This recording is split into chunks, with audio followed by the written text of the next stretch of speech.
Assalamualaikum warahmatullahi wabarakatuh. Semoga teman-teman sehat selalu ya.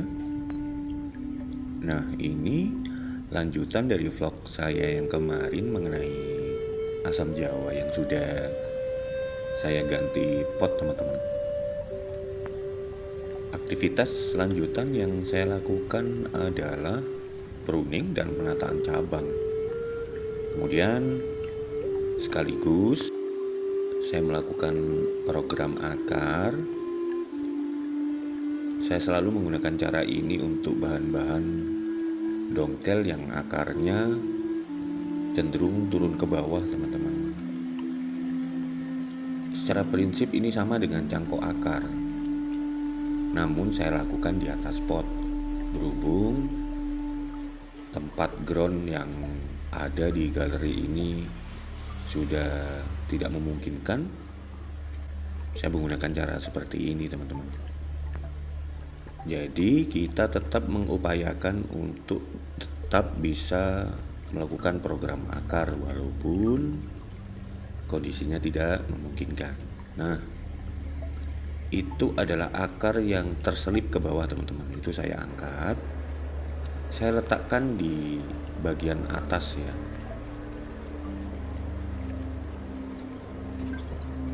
Nah, kemudian selanjutnya kita timbun alas tersebut. Nah, media yang tadi kita angkat atau saya angkat dari tempat tadi, kita berikan pupuk, teman-teman. Nah, pupuk yang saya gunakan ini adalah kuhe kambing fermentasi, teman-teman, yang sudah dihaluskan. Untuk memastikan proses fermentasinya selesai, kita berikan kapur sirih kurang lebih 1 sendok untuk takaran 1 kilo kuhe kambing ini. Namun bisa digantikan dengan kapur dilumit, teman-teman, atau kapur pertanian dengan dosis antara 2-3 sendok, sehingga proses fermentasinya bisa kita pastikan terhenti, sekaligus menghambat proses fermentasi dari sekam mentah ini tadi, teman-teman. Artinya proses fermentasinya misalkan akan terjadi sangat lambat sekali, sehingga tidak mempengaruhi pertumbuhan akar dan tanaman ini. Nah, kemudian kita ratakan, kita buatkan gundukan ke bagian tengah poros pohonnya, teman-teman. Dengan cara ini biasanya akar akan lebih subur untuk menyerap nutrisi yang ada di media tanam.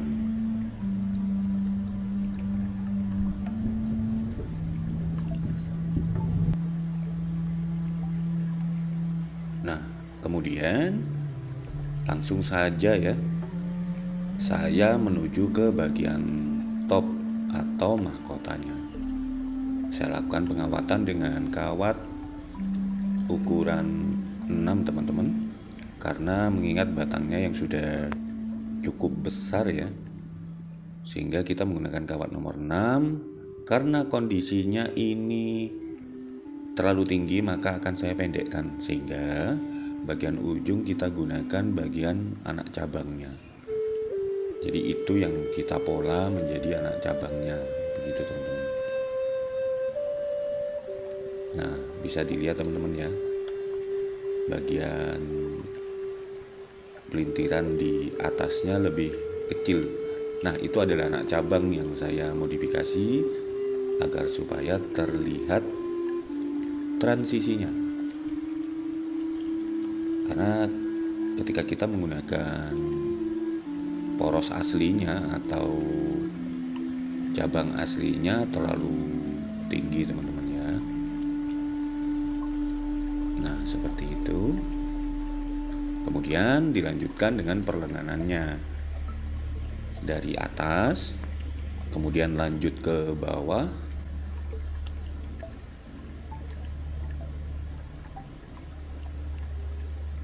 Saya gunakan di sini kawat nomor 3, teman-teman ya.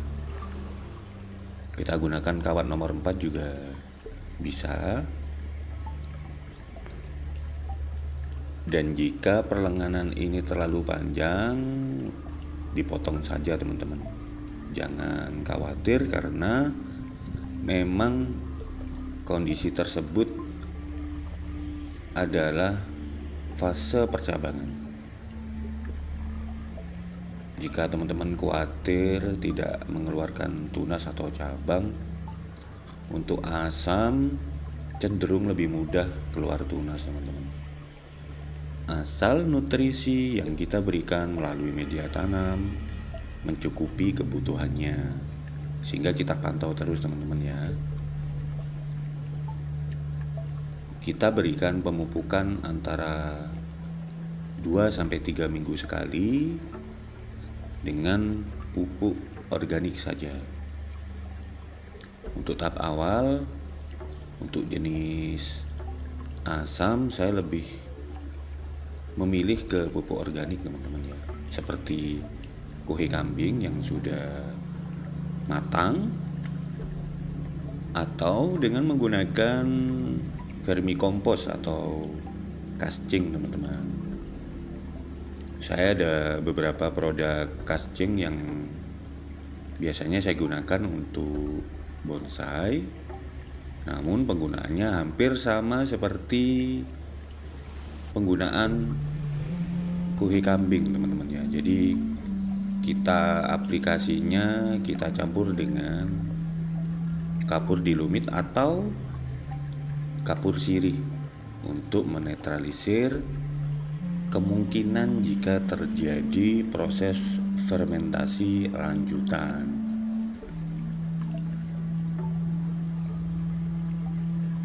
Nah, untuk pengkawatan bebas teman-teman ya, menggunakan prinsip apapun, di printer juga boleh. Dengan metode yang saya terapkan di vlog saya sebelumnya pada pohon kelampis juga boleh teman-teman.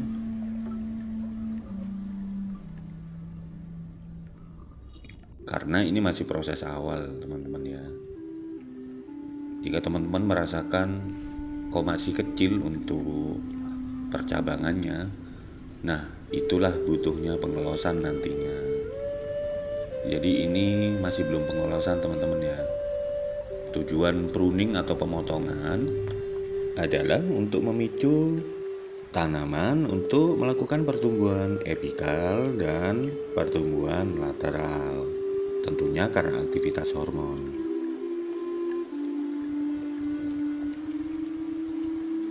Jadi itu adalah aktivitas hormon semuanya teman-teman ya. Kemudian jika teman-teman ada yang menanyakan apakah bisa menggunakan hormon pertumbuhan pada aplikasinya, boleh saja asalkan disesuaikan dengan dosis penggunaannya.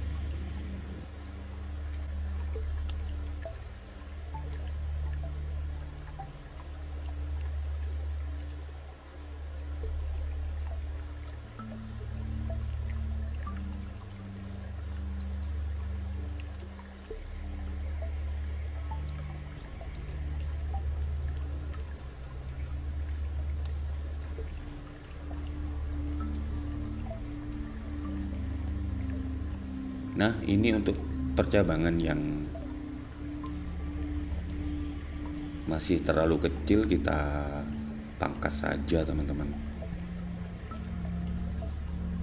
Kita fokuskan pada titik-titik pengelosan atau pengkawatan.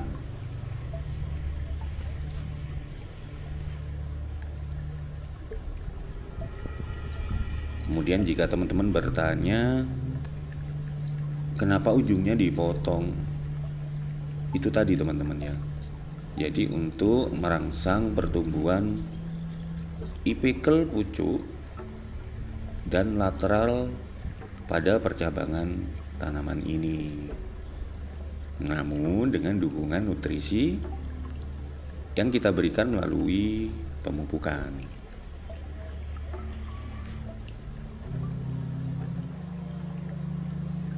Nah, lanjut kita potong bagian anak cabang yang tidak kita butuhkan dulu teman-teman.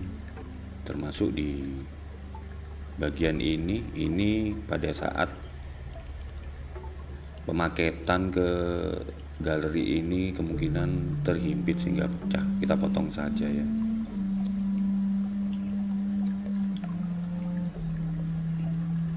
Ada tipe atau cara seseorang untuk melakukan pengkawatan dihabiskan anak cabangnya teman-teman. Artinya dibiarkan lurus saja tanpa anak cabang pada pengkawatan awal. Nah, untuk yang satu ini kita potong saja, kita gunakan seperti yang di mahkota tadi ya. Jadi anak cabang kita gunakan sebagai ujungnya. Dengan cara ini akan menimbulkan efek transisi yang bagus sekali teman-teman.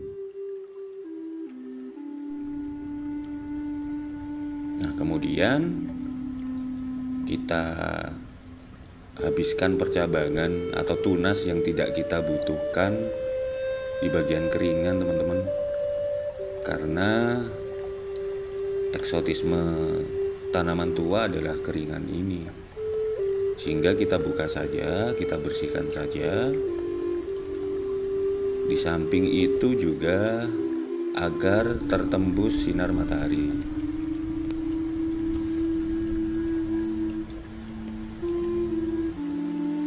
Di bagian keringan akan nampak lebih matang teman-teman, dan lebih terkontrol tentunya. Jika memang terbuka, kita bisa melihat apakah ada lumut atau jamur yang menempel. Nah, kemudian untuk proses penekuan kita bagi teman-teman ya, supaya balance antara depan dan belakang. Nah, ini bagian depan teman-teman ya. Lanjut kemudian saya lakukan pengolesan dengan salep kambiumnya. Upayakan untuk selalu mengoleskan salep kambium teman-teman. Nah, ini kebetulan untuk kokopit baru datang ya. Langsung saya berikan, tidak perlu terlalu banyak, secukupnya saja di bagian gundukan. Karena kandungan kokopit bagus untuk pertumbuhan akar, terutama kandungan kaliumnya teman-teman. Mungkin cukup sampai di sini teman-teman. Jika teman-teman menyukai video ini, silakan untuk tekan like, kemudian subscribe, dan aktifkan lonceng notifikasinya. Semoga sehat selalu. Terima kasih. Assalamualaikum warahmatullahi wabarakatuh.